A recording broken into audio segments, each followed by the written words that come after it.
Hi, this is Scott Garibay, and today I want to talk about Dungeons and Dragons in context to Alex Garland's absolutely brilliant March 2020 television show, Devs, small screen show, Devs.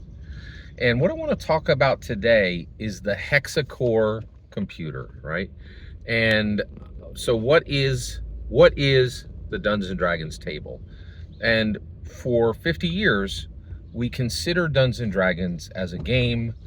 Nothing you could, it was just for fun. It didn't really have any significance or importance or value, right? I believe in the second 50 years, we can start to actually accept Dungeons and Dragons for what it is, right? And I think one way to really consider and process, no pun intended, what Dungeons and Dragons is to consider the Dungeons and Dragons table. So the Dungeons and Dragons table is 6 people, right? 6 processors, 6 CPUs, right? So you have the Dungeon Master, you have the Red Dragon Master, you have the White Dragon Master, you have the Blue Dragon Master, you have the Black Dragon Master, and you have the Green Dragon Master, right? So 5 players, 1 Dungeon Master, and each one of them brings processing power to the table, right? Now, why do we need this processing power? For simulation. If we want to, so if you watch Devs, right, you realize the entire point of Devs is that they're building a prediction engine, right? If I run the right simulations at the right time, with the right data, with the right processing, with the right memory, I can tell the future, right? And I think we can do this with Dungeons and Dragons. So let's talk about, so what could you use this for, right? I'm just gonna, let's get into it. Okay. So we've been telling stories, right? And what were those stories? Oh, I'm a fighter, I'm a wizard, right? And we're gonna go into this goblin den, we're gonna slay all the goblins, we're gonna take the treasure, and then we're gonna go buy a magic item, right? Completely useless story. Nothing really. It was useful to get us to here. There was value in it to get us to here. So what do we run now, right? Well, let's say your name is Sally, right? And you're married to Richard, okay? So you are the Green Dragon Master at your Dungeons and Dragons table. And right now you guys are running your useless, Goblin Shop stories, right? And Sally, here's my challenge. Go like, wait. I can predict the future with Dungeons and Dragons? Yes, right? How do I do it? So you run the simulation with the right data, with the right memory, with the right processors to see, to see what the best path forward is. So what's Sally's problem? What does she need to solve? Well, her and Richard fell in love 4 years ago, and now they're 4 years into their marriage, and Sally is positive. They haven't really been talking much. They're no longer intimate. Marriage is on the rocks, right? Like they both live their own lives, go their own way, have their own cars. They now have 2 separate checking accounts. They share virtually nothing, right? And she's been worried about this, right? And she's like, oh, you know what? I'm in a Dungeons and Dragons game. Is Scott right? Can I run the simulation and find a way to fix this problem I have, right? So how would she do it? Well, she would bring, she would go to her Dungeon Master and say, I want to run the simulation. I want to use Dungeons and Dragons, and I want to run the simulation where I attempt to save my marriage, right? Dungeon Master's like, okay, you got a real problem here. We're going to set the hexacore processor into motion for you. Hexacore, 6 cores, right? Me, every single Dragon Master, bringing all their memory, all their processing power to run the simulation, right? You are going to run yourself, right? You're going to run Sally, right? Spelled with an IE, not spelled with a Y, right? And Heather is going to run your husband Richard, and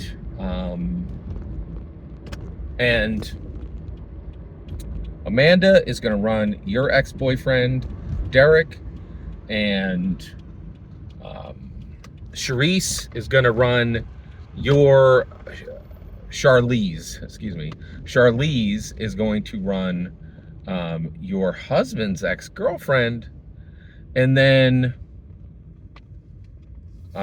Mark is going to run your butcher, and Robert is going to run your trainer that you both go to. All right, you got it? You ready? Let's go. Right? Like, and so then she comes in and she's like, okay, my character, Sally, Sallie, right, is going to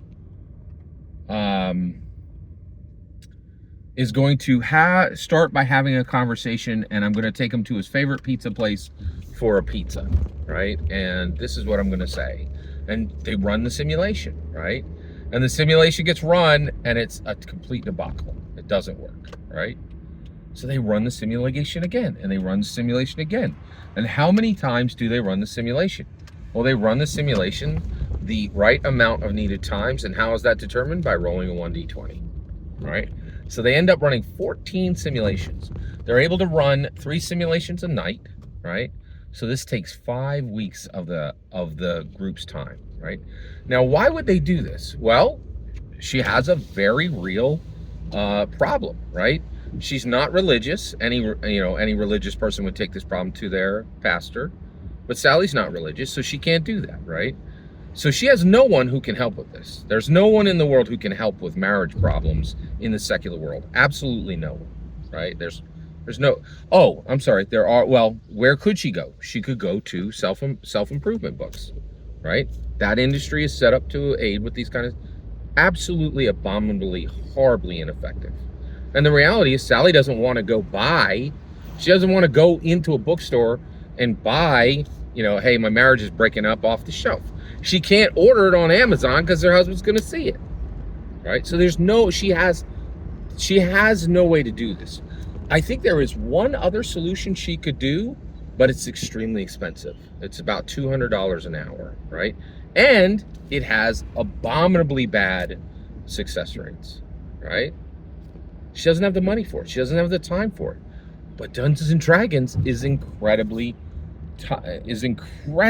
effective, right, at being a cheap solution that can do experiential modeling, right?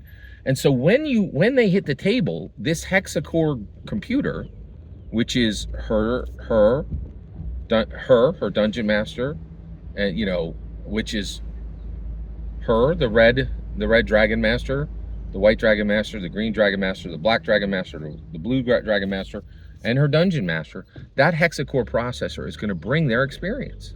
They're not only going to bring their experience from their own lives, they're also going to bring their experience from every book they've ever read, from every show they've ever seen, from every movie they've ever watched, but they're going to filter it, right? They're going to filter it for the things that seemed logical and seemed helpful. And it's and I believe this would be hyper effective because this group knows and cares about her, right? That $200 solution, that person don't know them, and they do not know them in any way, and they don't care about them in any way. In fact, the $200 an hour rate from that industry almost guarantees there's no time, care, or connection, right? I really feel that $200 an hour industry has really removed itself from everybody but the most desperate Hollywood privileged actors who, and from everything I've seen, they have like 3 to 7 sessions a week, and never get what they want from it. I've literally never read a Hollywood biography where they said, and then the person fixed it and I never saw them again, right? They're all still going for the same problems. It's incredible, right? So I really believe that if we start looking at the Dungeons & Dragons table as a hexacore processor, right, and we understand the lesson of devs, it means that we can predict the future. We can find the best path through the future by running the simulation with something that is 10 times more powerful than AI, 10 times more personal, 10 times more effective.